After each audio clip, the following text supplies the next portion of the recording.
Então a gente fica falando muito em ensino superior, né? A gente gasta muito do PIB lá no ensino superior. O ensino gratuito, que eu sempre fui contra. Inclusive, quando deputado, participei de vários debates, inclusive com o deputado Vicentinho, na Universidade Metodista uma vez, eu defendendo o fim da gratuidade do ensino superior. Você vai ter bolsa, você vai ter outros mecanismos de financiamento, tá? Mas quem puder pagar, vai pagar. Sim. E eu fui vaiado lá na Metodista. Eu falei, escuta, vocês estão tudo de graça aqui, né? Vocês estão estudando de graça. Vocês estão pagando, meus irmãozinhos. E vocês trabalham o dia inteiro. Tá, então o que nós temos que fazer? Nós temos que investir no ensino fundamental, no ensino básico, no ensino médio. Esse ensino tem que ser profissionalizante quando chegar lá no ensino. Se fala muito do ensino técnico, né? Que que você foi deixado de lado, técnico, né? Você precisa de técnico. A gente precisa fazer cursinho para entrar em faculdade, é um mau sinal. É um sinal. É um sinalzinho, é um sinal muito ruim. Sabe quanto custa um estudante do ensino superior de uma universidade federal no Brasil? R$40 mil. R$40 mil por ano. Sabe qual é a faculdade, a universidade, né? Melhor colocada no ranking mundial das federais? Das federais. Nós estamos com uma colocada lá em 700, número 700 das primeiras 1000 universidades. Você gasta 40 pau por ano com um estudante para ter uma colocação de número 700. A USP, que é a nossa melhor universidade aqui, que é uma estadual, ela está em 100º lugar. A federal é 700, cara. E olha o ensino básico que nós temos no nosso país. Olha o ensino médio. Você termina com 17, 18 anos o terceiro colegial. O que você sai de lá fazendo o quê? Você não sabe nem fazer continha. Sim. A educação é a base de tudo, né? Tem que mudar e assim, tudo isso. E assim, você, né, que também é advogado, para que serve, né, o Congresso, quando a gente fala em nível federal, né, mas para fazer leis, né? A gente tem uma dificuldade, a gente tem códigos aí, né, de 1940, né, quando a gente vai para a parte criminal, né, e aí a gente fica fazendo retalho, né? Então aprova-se remendo, né? Remendando aqui, remendando ali. Exatamente. A gente fica aprovando, por exemplo, a prisão em segunda instância, né? Que a princípio era algo que não podia ser feito, né? Porque você tinha princípios ali, né? Da presunção da inocência, mas que foi se adequando. E o Marco Aurélio de Mello, na época, quando veio essa questão, falou uma coisa muito, muito importante. Ele falou: a gente tem que mexer no nosso sistema de recursos, né? O recurso inesgotável ali, e acho que até quem tem dinheiro vai ficando fazendo recurso, grava até... O Barroso fala de um processo lá que é absurdo, fica inviável. Então a gente, no meu ponto de vista, a gente legisla mal, né? E com isso, né, o judiciário também tem dificuldades em aplicar a lei, porque você vê o que você falou, a população insatisfeita com a criminalidade, né, a população querendo alguma coisa, e a gente fica esbarrando. A gente pontuou essa questão do presidente da Câmara. Que ano que você foi deputado federal? 2002. 2002. 2005, depois, até 2006, depois eu fui em 2011 novamente. 2002 já era... Até 2006. Era o Lula o presidente. O presidente Lula. Quando estourou o mensalão, eu estava lá, eu assisti, participei, vi ao vivo o que aconteceu, aquele escândalo todo. Quem era o presidente da Câmara na época? Você se recorda? Olha, nós tivemos alguns presidentes, inclusive tivemos alguns problemas sérios lá na questão da presidência, inclusive o Severino Cavalcante, né? Sim. Que também foi cassado. Estava roubando dinheiro do dono da cantina da Câmara Federal. Nossa. Antes dele foi o... Aqui de Osasco, o Cunha, como é que era o nome dele? Do PT. São Paulino, eu tinha uma boa relação com ele também. E depois veio o Severino Cavalcante, porque o PT quis fazer uma coisa lá que acabou não dando certo, tentando eleger o Luiz Eduardo Greenhalgh. E aí o Severino Cavalcante foi a eleição do Centrão. Colocaram ele para que o Greenhalgh não ganhasse a eleição, porque ninguém queria o Greenhalgh. E depois veio o Aldo Rebelo, um grande presidente, grande deputado, um cara extremamente culto, inteligentíssimo. Você conversa com o Aldo, você vê assim cultura, sabedoria, discernimento das coisas. Era um cara que era do PC do B, né? Sim. Hoje está lá no PDT, mas assim ele tem uma visão de Brasil, uma visão de mundo fantástica, inclusive com relação às coisas da Amazônia. você ouve ele falar, você vê ele falar daquelas ONGs, das nossas fronteiras. Ele Ele é fantástico. Uma das pessoas que mais entende dessa matéria. Muito, Até muito. eu lembro que o Exército Então eu tive o recebeu ele prazer. muito bem, né? Sim, Ele foi foi ministro ministro da da Defesa. Eu tive o prazer de tê-lo, depois de ter tido um Severino Cavalcante, tive o prazer de ter o Aldo Rebelo como presidente, que é um grande camarada, amigo meu, um cara que eu tiro o chapéu. Essa questão que a gente estava falando do STF me preocupa muito, porque aí você vê, né, os internautas aí questionando a questão de legislar, de abrir o inquérito, processar o inquérito e julgar tudo dentro do STF, usurpando as funções do Ministério Público, usurpando as funções da polícia, né, e trazendo para si tudo isso. Aí você vê, de repente, uma senhorinha de 58 anos de idade, uma dona de casa que não tem nenhuma folha de antecedente, não tem militância política nenhuma, tomou 15 anos de cadeia. Porque estava lá. E o lá não foi prisão em flagrante, Marcelo, você sabe disso. Porque no dia 8, ninguém foi preso em flagrante. Ou poucos foram, né? Tá? A maioria foi aconselhada a voltar para frente do quartel e no dia seguinte pararam os ônibus lá e botou todo mundo dentro do ônibus e levou embora. E prenderam esse povo todo. Não houve individualização de conduta, não está tendo individualização de pena, está sendo na baciada. Então, mas é isso que eu enxergo nesse cenário, de, assim, independente de ideologia, quem gosta do Bolsonaro, quem é de esquerda, me parece que a gente investiga mal, né, que a gente pune mal, e principalmente quando envolve política. Igual a Operação Lava Jato, que teve a população aprovava, né, tinha ali como Houve ídolo. excessos. Houve excessos, então. E coisas que foram discutidas só depois, que até o STF acabou anulando, mas que chegou a conhecimento dele antes. Então parece que as regras do jogo, elas são feitas... Aquilo que, num determinado momento, o Fachin, né, julgou como um foro incompetente para julgar o presidente Lula, já tinha sido julgado em outras... Sim. Pelo STF. Sim. Aquilo não era novidade. Então, não era uma novidade. Toda a defesa que o Zanin apresentou, de todos os processos, a primeira arguição que ele fez foi essa. Da competência do foro. E foi superado isso. De repente, num agravo de instrumento que não era nem o instrumento, redundante aí, né? Mas não era o instrumento correto de se apreciar aquilo. Se apreciou. Por quê? Porque interessou. Não, mas se mudou. Aquilo tudo não foi uma questão jurídica, aquilo foi tudo uma questão política, não foi? Mas vamos deixar. Foi uma questão política que lá, foi político. Óbvio que foi. Mas, e na política que não deveria ser no STF, né? Não deveria ser, mas o que está acontecendo é isso, tanto antes como agora. Sim, mas se você analisar especificamente o ministro Fachin, né? Realmente a decisão dele ali foi muito questionável. E aí veio vídeos, né, dele apoiando a Dilma anteriormente. Mas o Fachin, eu preciso fazer essa justiça aqui. Ele, nas condenações da Lava Jato, ele era a caneta mais pesada. Lembra disso, Edil? Ele substituiu o Teori Zavascki. Exatamente. Certo? Ele tinha os processos em mãos. Sim. Só que é o seguinte, a hora que ele chegou lá, ele chegou num determinado momento e dali a pouquinho ele começou a ver que ele precisaria fazer aquilo para que ele foi levado até lá. Cumpriu a missão. E a gente está vendo isso. Aquele ministro do TSE, que agora me foge o nome, que era o corregedor lá no TSE, o que ele falou? Para Alexandre de Moraes? Missão dada, missão cumprida. Gente, espera um pouquinho. É muito sério tudo isso, cara. É muito sério. A gente não pode falar assim, poxa vida, eu estou vendo isso. Missão dada, missão cumprida. Tapinha no rosto do presidente da República nele. Então, mas aí como é que a gente muda esse quadro? Porque não interessa ministros com pautas ideológicas de um lado ou de outro. O que a gente precisa é de ministros técnicos. Sem dúvida. Tá? E aí vem o primeiro questionamento.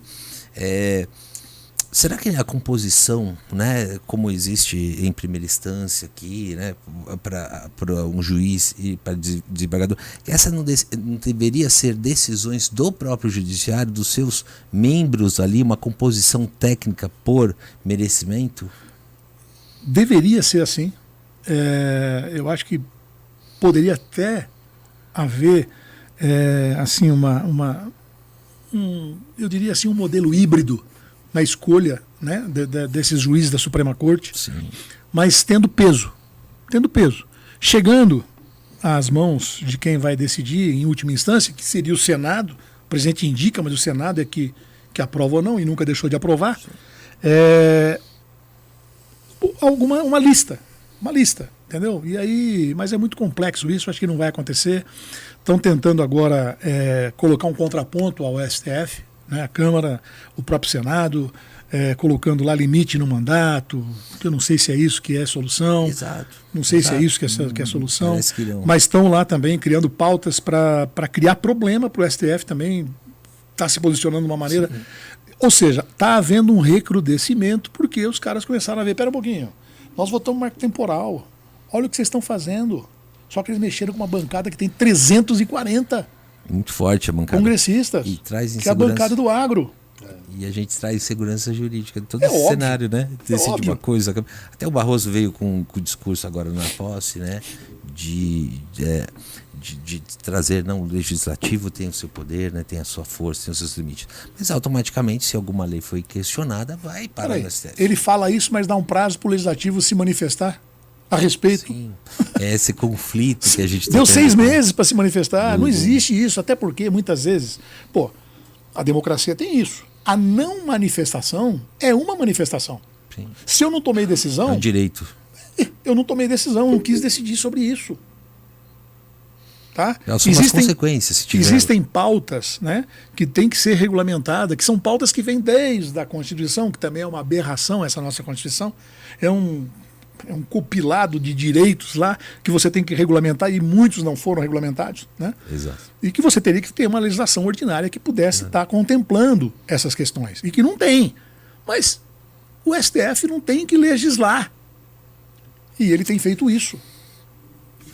Então, aí a gente esbarra em questões e o STF, a gente está falando do STF e do STJ, por exemplo, que a gente não está falando muito, mas a gente tem tido inúmeras decisões do STJ falando que prisões das guardas municipais, elas são nulas, né? Porque a guarda municipal não tem o poder de polícia.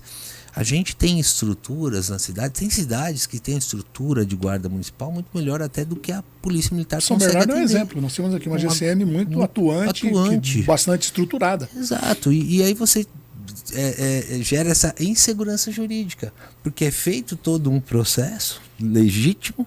Então, vamos chegar lá para os legisladores, precisamos resolver isso, né? Para a gente trazer essa segurança. Marcelo, eu vou te falar assim, olha, a questão da segurança pública hoje talvez seja a questão mais importante que está no coração e na mente de todo brasileiro. Uhum. E nós vivemos um problema muito sério na questão da segurança pública por uma questão também de modelo. Porque assim, o nosso direito, os nossos legisladores, os nossos códigos, eles são baseados num princípio, ao meu modo de ver, totalmente equivocado. Por que isso? Quando você tem um crime, você tem a vítima e tem o criminoso.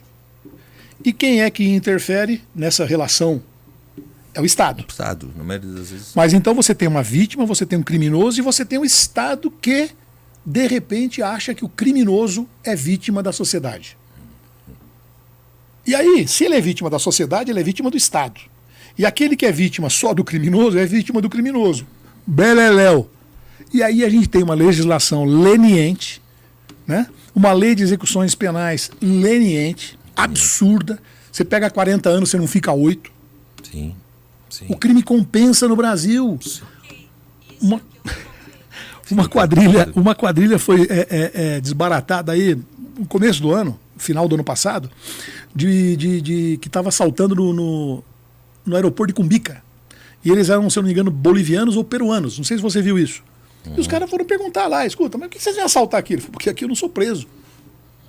No meu país, se eu for pego roubando lá, eu vou ficar 10 anos em cana. Aqui eu saio na audiência de custódia. Sim, sim. Eu tô furtando, ninguém fica preso, cara. Fica preso. Então, nós temos que mudar esse conceito. E como é que a gente faz isso? Que foi ao longo dos anos arraigado na nossa sociedade. E hoje nós estamos vivendo isso. Aí o Fachin vem e proíbe as incursões lá nos morros do Rio de Janeiro. E aí você vê o Fantástico mostrando treinamento de guerrilha. Vocês viram isso? Todo mundo viu. Quer dizer, nós perdemos o controle. Existe um Estado paralelo dentro do Estado. Você vê a Bahia agora, depois de 16 anos de um governo lá, de esquerda, é o Estado onde houve maior número de violência nos últimos anos, de desemprego, de decréscimo econômico. Poxa vida. Mas só que agora a polícia tomou uma atitude lá, né? Independentemente do governo. E aí vem o ministro da Justiça e fala aquela bobagem que ele falou, né? Que a violência na Bahia é culpa de quem foi presente até o ano passado. É difícil, né? Culpar os outros fica mais fácil, né? Poxa, lógico. É difícil. Vamos falar um pouquinho de esporte, futebol? Aliás, política e futebol, né? Deixa eu fazer uma pergunta. Eu reservei contigo 1 hora, mas eu estou à disposição. Eu acho que... Como é que você está? Que a conversa está muito boa. Né? Não, tranquilo. Boa. Ali, tranquilo. Vamos falar da paixão agora, né? Você está falando do coração. Eu estou quieto aqui, estou aprendendo com o advogado aqui, estou aprendendo bastante. Eu queria só direcionar um pouco. Você participou de um processo aqui em São Bernardo muito interessante, que é o processo de negócio de futebol. Sim. E que você liderou aí o movimento, nós tínhamos nossos times, etc. Morreu isso aí. Você é fundador, né? Eu e meu filho fundamos o São Bernardo. E a história do São Bernardo é interessante, né? Em 2004, vocês vão se lembrar... esperança de poder torcer para São Bernardo. O que aconteceu, tá aí, Edinho? Não, o São Bernardo está aí. Se empatar domingo agora lá contra o Operário em Ponta Grossa, sobe para a Série B do Brasileiro. Hoje quem está na frente lá do São Bernardo é o Roberto Graziano, que é o dono da Magnum Relógio, Champion, Citizen, né, e tal. E tá aí, o São Bernardo, o sábado ganhou, né, do Brusque aqui de 3-0, que já subiu para a Série B, o Brusque, e vai jogar agora lá em Ponta Grossa contra o Operário. Mas assim, a história do São Bernardo é interessante. Eu joguei futebol na minha juventude, na minha adolescência, em vários times, né, Palestra, Esporte Clube São Bernardo, Aliança Clube, e sempre fui esportista, sempre gostei muito, né, de futebol. Fui secretário de esportes do DIB. E em 2004, quando o DIB foi candidato à reeleição, aconteceram 2 fatos interessantes. E no mesmo ano. Em 2004, o Santo André foi campeão da Copa do Brasil, ganhou do Flamengo no Maracanã. E o São Caetano foi campeão paulista, ganhou do São Paulo. Então, Santo André campeão da Copa do Brasil, São Caetano campeão paulista, e a gente andava na rua, o DIB teve 80% dos votos. Né? Na reeleição dele teve 80% dos votos. E o pessoal cobrava, ô DIB, eu vou votar em você, mas pô, nós não temos time, cara. É só isso que os caras falavam. Os nossos vizinhos tinham bons times. E eu estava junto com ele o tempo todo, tal, né? Eu tinha sido secretário, estava assumindo lá como deputado federal. E quando terminou a eleição, ele me chamou. Eu falei, Ninho, pô, cara, me incomodou esse negócio. É difícil fazer futebol? Eu falei, ó, DIB, não deve ser. O esporte estava de licença, o Palestra estava de licença. Sim, né? sim. Não deve ser, porque tem tanta gente fazendo. Então a gente pode tentar fazer, cara. Falou, se vira aí e faz. E aí eu e meu filho começamos. Do zero. Do zero. Caramba. Montamos o São Bernardo Futebol Clube, e fizemos tudo lá no final de 2004, registramos junto à Federação Paulista, o DIB era o padrinho, ele que realmente incentivou o tempo todo. E já em 2005 nós conseguimos o primeiro acesso, né? Meu filho, então, ele estava com 24 anos, e a gente montou tudo do zero. Do zero. Ele está na Portuguesa Esportes agora. Ele é diretor da Portuguesa. E aí deu certo. E o time foi crescendo e teve uma identidade muito rápida com a cidade, né? O pessoal da Várzea, que eu sempre tive muito contato, muita amizade, eu trazia, né? Eu ia na liga e dava ingresso e o pessoal vinha, e eu passava meu caminhão de som nas comunidades para trazer o pessoal, e tá aí, o São Bernardo tá aí. E a gente tem um time feminino bom também, é isso? Futebol feminino, quem está fazendo agora é o Esporte Clube São Bernardo, o Cachorrão. Esporte Clube. É o esporte. O São Bernardo fez, na época que o São Bernardo fez, nós tivemos lá a Cristiane, a Bagé, tínhamos 5 ou 6 jogadoras da seleção brasileira, é um time bem forte. Né? Hoje quem está fazendo é o Esporte Clube São Bernardo. O São Bernardo Futebol Clube não está fazendo hoje nem a categoria de base. né? Só faz o 11 e o 13 na cidade de Itatiba, aqui perto, né? Numa parceria com um projeto social que tem lá. E aqui eles compraram uma área, o antigo Clube dos Engenheiros, na Estrada Alvarenga, e vão construir um CT. Quando tiver pronto o CT, ele vai fazer as demais base, categorias. que é super importante, né? Sem dúvida, Pra a gente base é ver lá. tudo. A base é tudo. Tem tanto jogador bom que sai daqui, de verdade.